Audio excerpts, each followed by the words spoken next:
Against 61-year-old murder-accused Fita Khupe. He was facing multiple counts in connection with the murders of 7 members of a family in Vlakfontein, south of Johannesburg.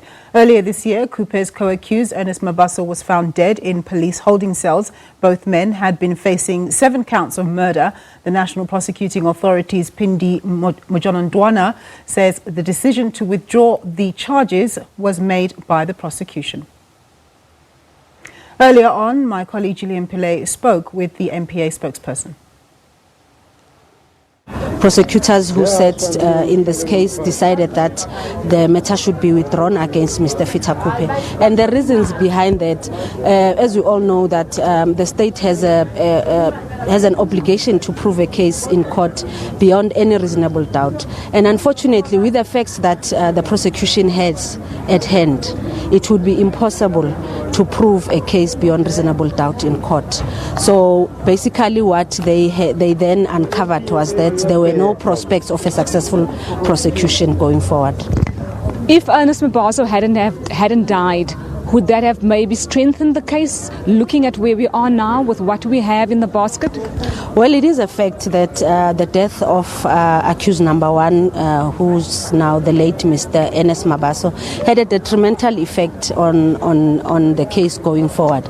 Because now what the state is left with is only a confession by the accused, and of which the law prohibits us from using that confession. So without the testimony of Mr. Ernest Mabaso, who would now obviously not be in a position to go into the dock and tell the court what happened, the state is basically left with nothing that takes the state for the state's case forward. Well, let's get the latest from our reporter Gillian Pillay, who is on the Golden Highway near Vlakfontein. Gillian, burning tyres there. I see what's happening where you are.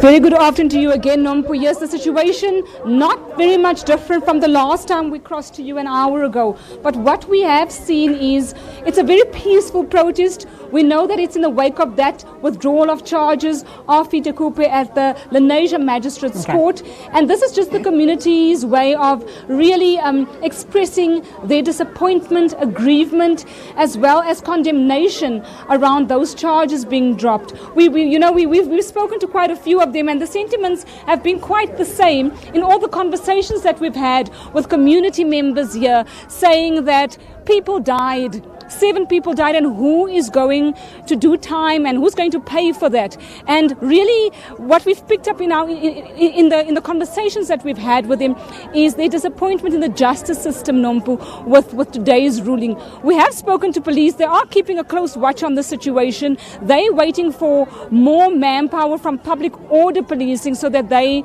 as they put it to us earlier, they can disperse these crowds that you've seen here congregating. They have grown in a bit of number because, as you can see, it's a lot of young people now, school children, that have joined some of the community members in their protest, blocking off the routes to this section of the Golden Highway, Nompu, around the Vlakfontein area. All cars have been diverted, not being allowed to enter this area. I wouldn't say that it's volatile.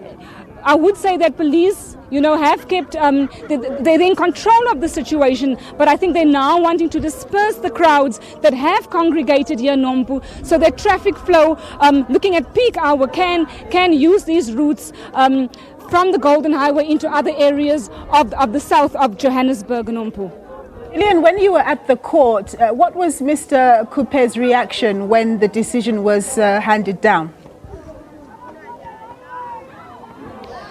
So for the longest time, while that ruling was being handed down by Magistrate Maggie van der Merwe, we actually kept our camera on Khupe's face because we wanted to get a sense of what his reaction would be like.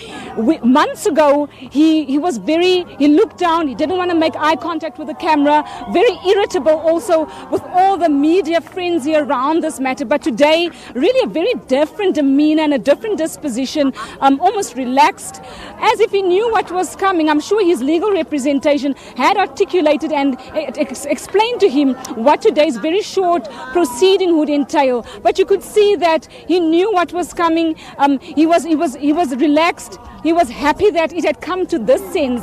I guess he was also quite happy that there wasn't any community members or any family members in the gallery, as we know that they were not aware of today's court sitting, Nompu. So they also aggrieved by that the NPA had given them an incorrect date, as they said to us, around the sitting of that particular ruling. But you could see that Khupe really relaxed, really probably happy that he's a free man now, that those charges are withdrawn. He's no longer an accused man. Those are quite serious charges. It was a Schedule 6 offence that he and the late Ernest Mabaso was facing, Nompu. So quite relieved, very subtly relieved, if I can put it at that we saw when that verdict was being handed down from Khupe, Nompu. Yeah. All right, Gillian, we're going to leave it there. Thank you very much for that report. My colleague Gillian Pillay reporting there from the Golden Highway, where the Vlakfontein community are protesting after Mr. Khupe's charges were withdrawn.